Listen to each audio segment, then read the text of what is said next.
Hello, welcome back to my channel. I am Iris J and this is Madrona's Pulse Teachings, and I am really looking forward to talking with you about this Leo new moon that's happening on August 4th.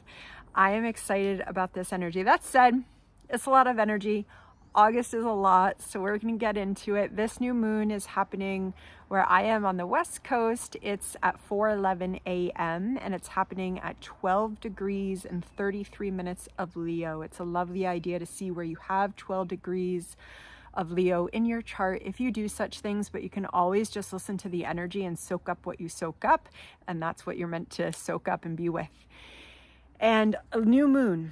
So a new moon is always the sun and the moon coming together, and then it's a time for planting intentions, planting seeds, pausing. With this particular new moon, we might not want to pause, but at least pausing for a moment to set our intentions and do our rituals, and really carrying us in through this next lunar cycle. That said, there's a lot going on with this new moon. And so firstly, we talk about Leo energy. A new moon in Leo is setting intentions that have to do with our fire. Leo is fire, passion and joy and love. Leo is passion and joy and love. Leo is literally, I feel creative energy spiraling through me and I just want to shine out with it. I want to create with it. Leo gets talked about, unfortunately, only in terms of being on a huge stage and having a huge audience. And regardless of whether or not that's Leo in its happy place, that's not the archetype of Leo. The archetype of Leo is I feel creative energy radiating through me and I create with it.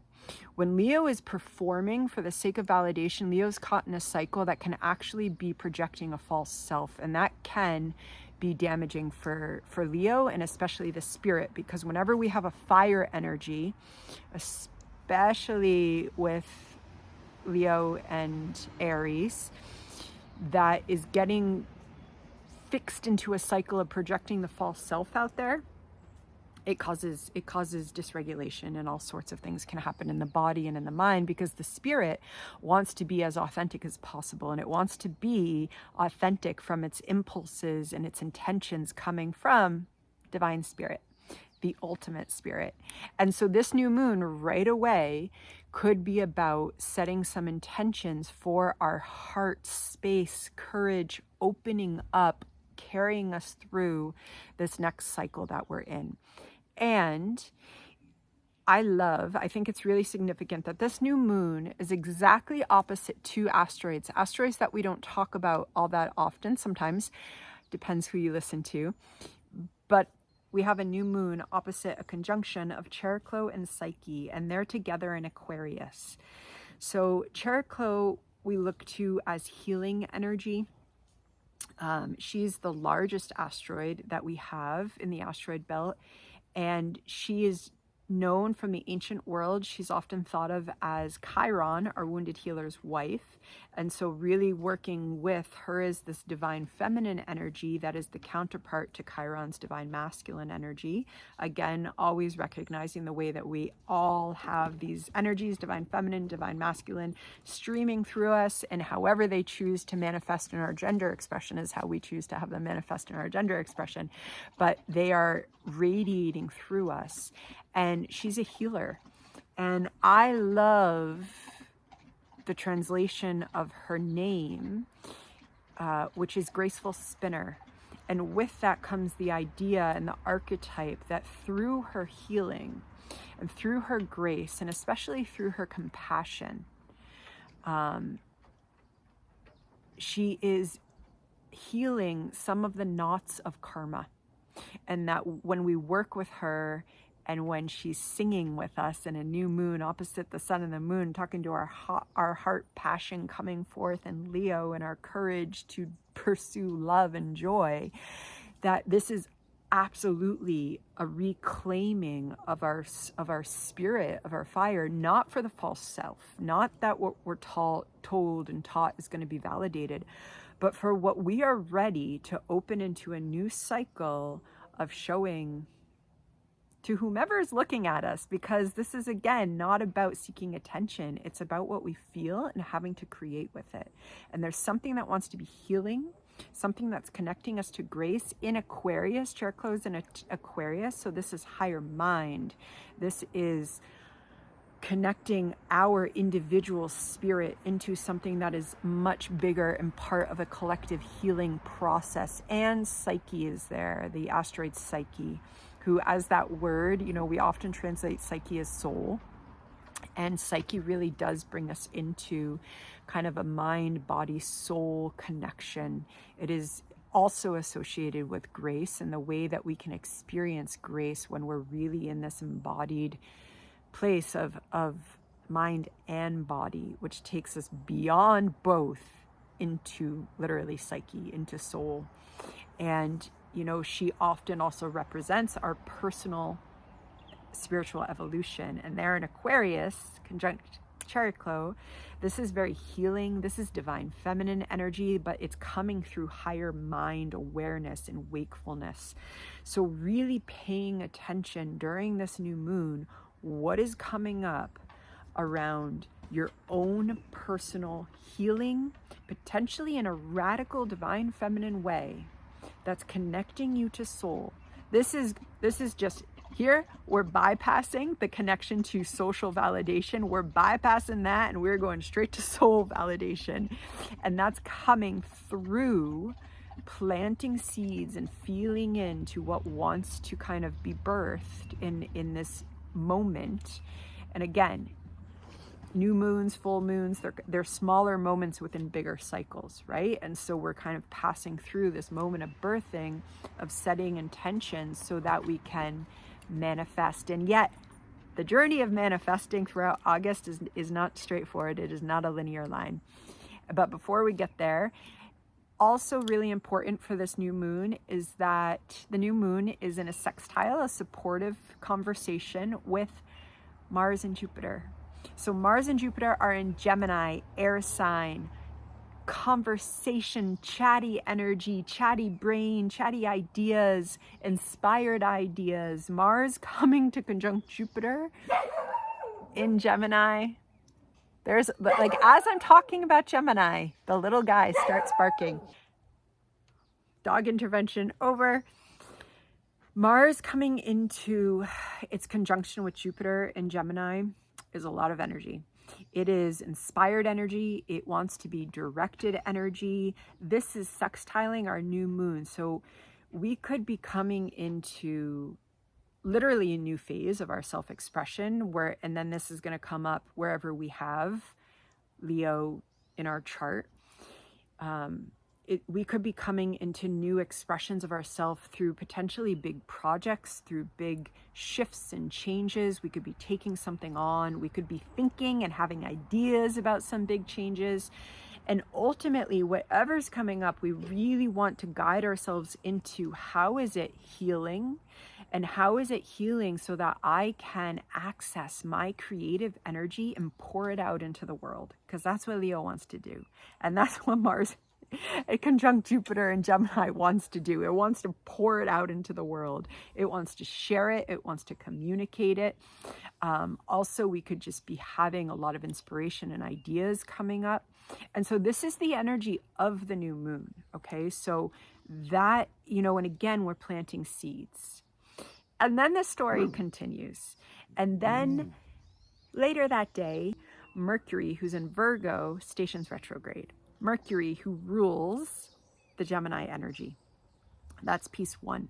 Okay, and I recorded a video on Mercury retrograde, and I talk about all these kind of complicated layers, so I'll link that below. But here I'm just going to talk about it in terms of the new moon in Leo. And Mercury's going to station retrograde, and it is the ruler of that conjunction between Mars and Jupiter. So what this suggests is that there are roots, directions, ideas that at the beginning of this birthing, at the intention setting, when we probably feel that we just want to go for it, whatever that is, there's going to be things that we don't see. There's going to be reflection. There's going to be a need to just have more attention. so that we slow down enough. Mars conjunct Jupiter and Gemini does not want to slow down, but so that we slow down enough so that we're not getting carried away. Because if we just get carried away, most likely we're going to miss some important details. And what we might miss is another route, so that this idea births and we're moving with it, and then we can go in a different direction, because that's what the Mercury retrograde is really about. And part of this is also because later in August, that Mars and that Jupiter are going to square Saturn, and they're going to be opposite Venus. And so again, there's a video below that talks more about this energy, but it suggests that whatever's coming up for us with this Leo new moon, it's building. It's building to the Aquarius full moon, because the Aquarius full moon is going to happen in August, and that is going to happen as this incredible conversation is happening between Saturn and Venus, and then with our Mars and our Jupiter. So there's something that's building, and we want to invite it, especially as it's nourishing our heart space, especially as it's healing our own spiritual path and our growth. And we want to be mindful that most likely there's going to be some unexpected shifts or perspectives, which are only going to make it better. That's the key part, okay? So the energy that comes after this new moon is not about pushing forward with our ego. The Mercury retrograde, which is literally talking to Mars and Gemini, and Mars can be a big part of our ego, as can a Leo sun. It is not about pushing forward with our ego and just having our agenda. It is actually about feeling in and allowing energies to release, so that we can be co-creating with spirit, co-creating with where we're heading. And this is most likely part of soul path, because there's also a beautiful connection between the new moon and the north node. So the north node is there in Aries, right? So there's a trine. And that is suggesting that whatever is kind of coming up in our attentions, whatever is birthing, it is part of soul path. It is part of destiny. And so just humbling ourselves and knowing that we're not going to have all the pieces figured out, but we can absolutely follow those fires when it feels aligned to our intuition, because fire energy is all about our intuition. Okay. The last piece is that during this new moon, Venus is in a really interesting conversation. She's having conversation with Neptune and Pluto, and she's at the 29th degree of Leo for our Leo new moon. So Venus, who went on a whole Leo journey last year in Venus retrograde, is finishing that journey at the culminating degree of Leo. And that 29th culminating degree is simultaneously, can you hear it? This little dog growling? These Leo growls coming up? It is simultaneously the 29th degree, we can have all the wisdom of that sign, all that courage and joy and passion and love. And it's the last breath, because it's about to enter into the next sign, which is Virgo. And Venus is going to move into Virgo on the same day as this new moon. And so while she's doing that, she's also shifting from it. She's in conjunct at the 29th degree with Neptune, and she's in an inconjunct, which is a yod, with Pluto, who's there at the beginning, who's retrograde. They're both retrograde, Neptune and Pluto, but Pluto's at the first degree of Aquarius. And so then she's going to shift, and she's going to come into Leo, and she's going to start shifting into the stronger conversation. Sorry, she's going to come into Virgo. She's going to start shifting into stronger conversation with Pluto. And so there's something, Venus talking to these two outer planets as they're in a major phase. Let's just do this. Here's Finn again. He wants to say hi. He's quite chatty. There's something being released. Okay, there's something being released, connecting to our values, connecting to our heart values. Again, letting go of whatever we've been taught how to perform joy, how to perform for the sake of external validation, so that we can just come into more of our authentic self. Because Leo is always opposite Aquarius, and the only thing Aquarius wants is its authentic self. And especially with, we're all journeying on a 20-year journey with Pluto moving into Aquarius. It's all about a soul level and collective expression and discovery and new manifestation of authenticity, which is a very complicated word to talk about in our current social mediascapes. And yet that's what, you know, something is being released for Venus, and that is just going to continue because she's going to be opposite Saturn, and Saturn's also retrograde, and Neptune, and Saturn is helping release. And so Venus is kind of on this journey of release, and right before the new moon she was square Uranus, and Uranus is in Taurus, so she's having these mighty conversations with awakener and transformer and spiritualizer, and she goes through all that, and then she's opposite Saturn so that we can bring in these new structures for, again, our spiritual path as it connects to our values. And so all those are all layers of this new moon, okay? Because Venus she's very strong this month. And just pausing, you know, hand on heart, this is Leo, this is Venus, hand on heart and feeling into what's coming up during this time. And also, what are you excited about? Because this is energy to be excited, okay? A lot of times when we get Mercury retrograde, there's all this kind of, oh, you shouldn't do that, you shouldn't start anything new, you shouldn't commit, you shouldn't, that's a very predictive place, and it's not really working with the energy as it's manifesting. It's just kind of taking these rules and putting them on. You know, this Mercury retrograde, I'm not saying to commit or not to commit. I don't do predictive astrology, but this energy, this, you know, this archetypal rhythm, it's energized, it is excited, and it wants to be mindful. And what a wonderful way to live, with our heart's passion while bringing an embodied mindful approach to it.